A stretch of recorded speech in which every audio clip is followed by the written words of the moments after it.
Abraham Accords, as we established last time, are going to be used Yeah. to bring about the things that God has told us. And it can't happen until radical Islam is taken out of the way. That the Absolutely. moderates have to come to the front. Just think, Iran, sponsor of terrorism, it's suddenly gone. What is that going to do to all these Islamists around the world? Welcome back, everyone. We're the Bible Prophecy Guys. I'm Kyle Chahanovich with PJ Hanley and Michael Hanley. Today, we're going to be talking about Iran, what's happening with the revolution there, what it means for Bible prophecy.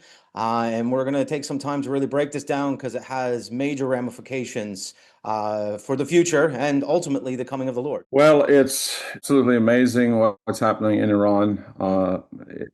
I think at this point, it's pretty certain that we can say there is an all-out revolution and that it is very, very likely to succeed because the people are all out. I mean, I don't know. The Western media has not been covering it, and they have really let Iran down. They've let those people down in a very big way. In fact, many of them have been giving the regime's point of view, Yeah. which has hurt them. But anyway, thank God that we have our president and Bibi standing up for them. This has made a huge difference and given them a lot of courage. But I don't know if you guys realize, there's so many people out. There's like, one guy said, all the old people are out and young people. I mean, it's just amazing what's going on. It's nothing like that has ever happened before. And they've been out for 10 days. Absolutely, yeah. So, and another thing that should be pointed out, and this real quickly, is that they are not pillaging and looting and rioting like people are saying. That's not what's happening at all. It started off, they were marching and shouting, chanting, and they were open fire on, and they have to protect themselves. So they went from having nothing to getting eventually some rocks and things to throw at people, to throw at the IRGC. Not a single Iranian home or business has been looted or burned, or Iranian people's cars have not been burned. Those are IRGC cars and scooters and buildings that they are burning down, government buildings. So the West, of course, has them all a bunch of rioters, and it's just ridiculous the way they're reporting it. But anyway, back to the issue. A lot of people we're not ready for this. I don't think any of us really were ready for this. But Iran could actually become a Western nation that is friendly with Israel, because it seems clear that they want Reza Pahlavi to be their king, and they want a constitutional monarchy. That seems to be everywhere. They're writing it on the walls. They're writing it everywhere. So, and they're saying it, they're chanting it in all of these cities. So I think he's got overwhelming support. Yes. I don't think they would be willing to accept somebody else at this point. But that's just the way I see it. Anyway, either way, it's going to change everything when Iran becomes a Western nation that is where there's freedom of religion, freedom of speech, and begins to become prosperous, because that could happen in a short time. The resources are there, but they've been all wasted and depleted. And we know that their issues, Israel will be helping them. Imagine that, Israel and Iran working together. Yeah. That's a stunning development, don't you think? Absolutely. Now, of course, go ahead. Even in the streets, you see the Iranian people as they're there. There's been several videos and images coming out, and they're drenching and putting the Star of David, the flag, actually on them as they're going through the streets. Yeah, did you see the one guy where he stuck up, this is Trump Street? Yeah, yes, that's right. And they haven't taken the sign down. In fact, it was on the news this morning, the Israeli news, the Trump Street, big sign. Yep. So I wouldn't be a bit surprised if there's a street called after Trump. Yep. But anyway, I'm Bibi Street. But what does all this mean for Bible prophecy? This is the questions already online. You can see people saying, what does this mean for, the Gog, Magog, alliance is it says clearly that Paras or Persia will be part of it, right? Yes. So just want to look, and also Jeremiah 49. So I just want to look at them briefly and give my take on it and see what you guys have to say. And if I'm going to first start with Jeremiah 49, thus says Yahweh of hosts, behold, I am going to break the bow of Elam, the finest of their might. I will bring upon Elam the four winds from the four ends of heaven. I will scatter them to all the winds, and there will be no nation to which the banished ones of Elam will not go. Mm-hmm. So I will scatter Elam before their enemies and before those who seek their lives, and I will bring calamity upon them, even my burning anger, declares Yahweh, and I will send out the sword after them until I have consumed them. Yeah. Then it flips around and says, then I will set my throne in Elam and cause king and princes from there to perish, Mm. declares Yahweh. But it will be in the last days that I will return the fortunes of Elam, declares Yahweh.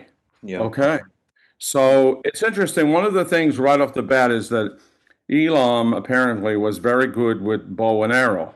And that's why their arrows were, people were afraid. They brought them along when they needed the archers, Mm-hmm. and they were very sharp. And interestingly, modern Iran, the only weapons they seem to, and they're not very well, but the only weapons they used were missiles. Mm-hmm. And Yep. missiles are arrows, you know. So Yep. it's interesting that Israel has pretty much destroyed their missiles. Yeah. And as far as the scattering, I think this is a progressive prophecy that's been going on for a long time. Okay, Mm-hmm. Nebuchadnezzar decimated them and scattered a bunch of them, Yeah. and so did Alexander the Great, Mm. conquered them. He wasn't kind either. So I think a lot of this has been fulfilled, but there's a latter part to it Yeah. that's going to happen in the latter days. And interesting as far as the scattering, and they refer to it as the diaspora. They do themselves. Mm-hmm. So since 1979, 6 million, at least 6 million, from Elam have emigrated all over the world to get away from the mullahs, to get away from that regime. Yep. Many of them now, I think, will go back once the country is straightened out. Yeah. And it's To back you going to up, PJ, here in Ireland, we've met Persians, people that have yeah, actually fled and come to Ireland from yeah. Persia. Yeah. Yeah, well, they're everywhere, and I didn't Mhm. realize it, but they're Yeah. everywhere. The other thing is, it talks about I will set my throne in Elam. Now, Elam is the western part of Iran. The eastern part is Persia, Mm-hmm. or what used to be Persia, right? And it was all under the Persian Empire, but still, Persia was more to the east, and Elam was a separate country back in biblical times. Yeah. So the other thing is that there are most people agree that Christianity in Iran is the fastest growing religion. That there are so many evangelical Christians now Mm. in Iran that is absolutely amazing. It's a huge move of God there, and that, of course, is mostly in Elam also. Yeah. So you got a situation. I could see where, that fulfills it to some degree, that there's a lot of God's people there. His Yeah. presence is certainly there. Mm. But it could also be a place where God is going to set up Yeah. some sort of emissary or some sort of representative of the Jerusalem kingdom of Mhm. Messiah in the millennium. Amen. But it looks like when this breaks, it's very possible that Israel and Iran will be probably the greatest friends and partners Mm. of all time. Mm. Because at one time they used to be friendly. Before the Shah fell, they were quite friendly to Israel. They were quite close. Yeah. So that would be great for the Iranian people. But as far as the other prophecy in Ezekiel 38, I'm not going to look there and read it, but as I know it pretty well. But when it says the nations that will come in the Magog invasion, or alliance, it says Paras, which is Persia. Mm-hmm. Now, of course, if Iran stays together and Persia, no part of it is taken by radicals, right? Mm-hmm. It would be hard to see how such a nation, a Western aligned nation, or one that is aligned with Israel, would come as part of that alliance to destroy Israel. So Mm-hmm. that's a bit of a problem. And the people are saying, "Oh, well, that can't be." But we know that God works these things out. All the other nations are lined up and ready to go. So Yes. it's possible that it could be represented by a bunch of IRGC renegades that hold up somewhere in Persia. Who knows? Yeah, But God will fulfill it. If He says there'll be Persians there, there'll be Persians there, that's right. regardless of what. Yeah. Well, how I think some of this is going to play out, well, how it can play out to fulfill the prophecy is, like you just pointed out, Dad, that Elam is different, and they were not originally Mm-hmm. this. They became the same through Yeah, the Persian Empire, yeah, right? And so you could definitely see a lot of times when you have revolution, what's happening now is a revolution, not a protest. When people say a protest, it's the wrong hmm thing. It's a revolution. This is a real deal. and it's not about money. Yes, No, it's that's not. what it is. This is an overthrow of their Yes, oppressive Islamic government, and what they're done with is Sharia law. They're done with Islamic law. That's what they're done with. that's what they're done with. Yes. Yeah. And why I bring that point up is because Rudy Giuliani on this morning I saw, because he's used to be a conservative, I guess, but on Twitter is going on about how they could possibly bring the Shah in. They were deposed for being cruel because it was Mm-hmm. Jimmy Carter that did that, right? Yeah. Helped them, and and and he is cuddling up to this other group that's a jihadi group. It just Yeah. happens to be Yeah, where is that? it's insane. So, point being, I can see why the Crown Prince is Trust saying them. America to Yeah, stay out because he Yeah. Yeah. doesn't yeah, well, they've never helped them at all, ever. trust what they're going Yeah. to do. Yeah, You could definitely see a lot of times in revolutions, you get a new map, Mm-hmm. a new yeah, map. So thinking that it's all just going to be the map of what is now Iran is going to become Persia again, like before yeah, 1979, yeah. Yeah. that Good Yeah. doesn't point. mean that. There's a good chance that this gets broken up into pieces, Mm-hmm. and because it's a big landmass, it's really Mm-hmm. big. Yes. Right. So there's a good chance that that's what happens, meaning that there can be both are fulfilled in the sense that there still is a radical Islamic Yeah, Persia, and Yeah. yet there is also a free, even leaning Christian section in Elam. That could Yeah. happen.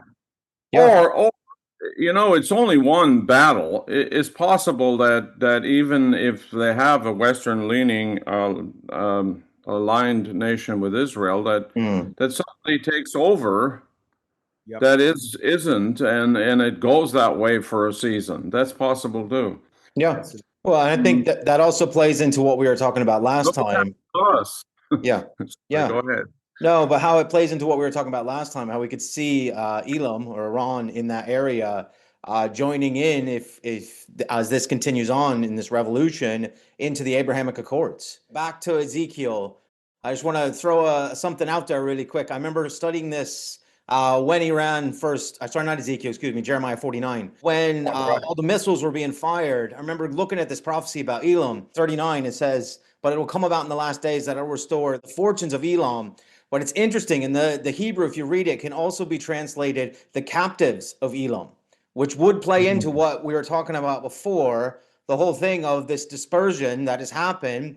If Israel Right. does liberate the land, could this fulfill this prophecy where the captives, those who have actually gone into the land, they come back to those territories? As they've been dispersed, could they come back if Iran or Persia, that area, goes more Western? It is an interesting thought. I remember just thinking that Yeah. several months ago. And then jumping over to Ezekiel 38, we had already referenced this, but I think it's important to point out in that war, we call it Gog Magog, right? Persia is Yeah. not leading that invasion, right? That's very Right. clear that they are not the ones who's heading and spearing up that whole thing. Where if we look at what's going on right now, who has been spearing up everything against Israel? Who's been the head of it all? It's been Iran. They've been the Right. ones that have been over it all. So this is right in line with Bible prophecy. The status quo has to change. They won't be leading it. They won't be leading that invasion. And in previous episodes, we talked about this, that very clearly we believe this is Turkey and Erdogan, Yes, which is waiting right yes. in the wings. And we know what he's been Yeah, saying. we have to do a show on that one. Yes, and we'll get there. We have to talk about that. Yes. Amen. Yeah, what is the primary means one of the primary means in the Bible where God punishes nations? What do we see in the millennium when the nation does not come up to worship? What does God do? That's right. He doesn't give them any rain. Yep. Yes. Drought and famine. And Iran rose up and tried to destroy Israel, and they got to the place where they fired all those missiles in that one horrible night. Iran has no water since everything, all of a sudden there's no water and no rain. Very serious situation. It It is. is one thing I think we should point out, because we kind of expect people to know this, but we should make sure that they know this, because you're never going to hear this in the regular media unless you're No. listening to Yeah. sources that understand the reality of Bible prophecy and Israel. Right. Actually, people in the know who understand what Israel's been dealing with. They're not necessarily Christian, but they know this for a long time. I've been hearing this for 15 years. It's nothing new, but most regular people don't know. Yeah. Iran, okay, the Ayatollah in Iran, the IRGC, they are they are trained Hezbollah. Hezbollah is their force. Absolutely. Yeah. It's what they've been calling forever the octopus is meant to put all the tentacles around Israel and to strangle them. Yeah. On October 7th, because of Yahya Sinwar there decided to go early because he wanted to do it on the specific day, right? Where And about the temple went early, of course, God put that in their head, right? Because the plan was they were all supposed to attack at once. Hezbollah in the north, Hamas, and of course, then we have the militias there, sponsored by Iran in Iraq. There's been fighting. Actually, even now, I saw France and Britain just did some strikes on them. Yeah, they did. they're going on their own now. And they're all were sponsored by Iran, and of course the Yemeni Houthis that we heard a lot about that kept shooting and in ships, right?